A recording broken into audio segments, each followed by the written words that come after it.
Welcome to episode 74 of the Pulse of Physiology. I'm your host, Dr. Jim Davis, and today we're focusing on motility, how food moves through the digestive system.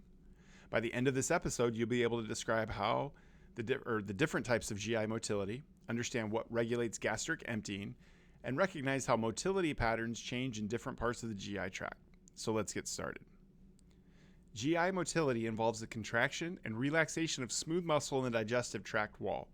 And so there are four key types. Peristalsis, which is a wave-like contraction that propels food forward through the digestive tract. This occurs in the esophagus, stomach, and intestines.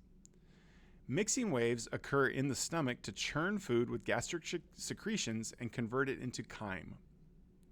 In the small intestine, there's segmentation, and this involves alternating contractions of intestinal segments. This allows chyme to be mixed with digestive enzymes, which brings nutrients into contact with absorptive surfaces. And finally, we have mass movements. These are powerful contractions in the large intestines that move feces toward the rectum. These are large, powerful contractions. They occur a few times each day, and these are often triggered by eating food. Now, the regulation of gastric emptying is influenced by several factors. When we talk about gastric emptying, we're talking about removing food or having food leave the stomach. So one of these factors that affects gastric emptying is the volume of chyme. As the amount of chyme increases in the stomach, that causes the stomach to stretch out, and this will increase motility through the stomach. The chemical composition of the chyme also affects how things, or the rate at which things leave the stomach. Fats take longer to digest, and so they actually slow down gastric emptying the most.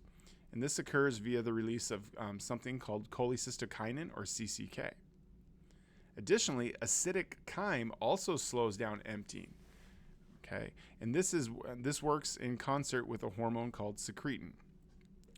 Carbohydrates, on the other hand, empty through or able to move through the stomach rather rapidly, more quickly than proteins or fats. Now, finally, we've got osmolarity. Chyme that is hyperosmotic slows down gastric emptying. Ultimately, all of these adjustments allow the small intestine to optimize digestion and absorption by controlling the rate at which it receives chyme. Now, in order for this to work, the nervous system is involved. And there are actually a couple of types of reflexes, and I'll talk about them now, but we're going to go into a little more detail in a future episode. So we've got short reflexes. These are reflexes that come directly from the enteric nervous system responding specifically to stimuli. The enteric nervous system is actually a third branch of the autonomic nervous system, but it deals specifically and entirely with the digestive system. Then there are long reflexes. Long reflexes also involve the autonomic system, but they also, what makes them long is that they communicate through the central nervous system. Hormones like CCK and secretin are released from the small intestine, and they play a key role in slowing down gastric emptying. So to summarize, peristalsis propels move forward while segmentation mixes it.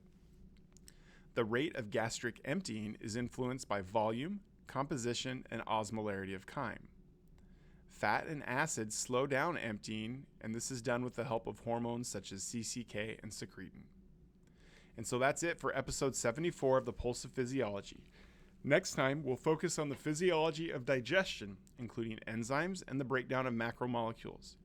Until then, keep questioning, keep exploring, and stay curious.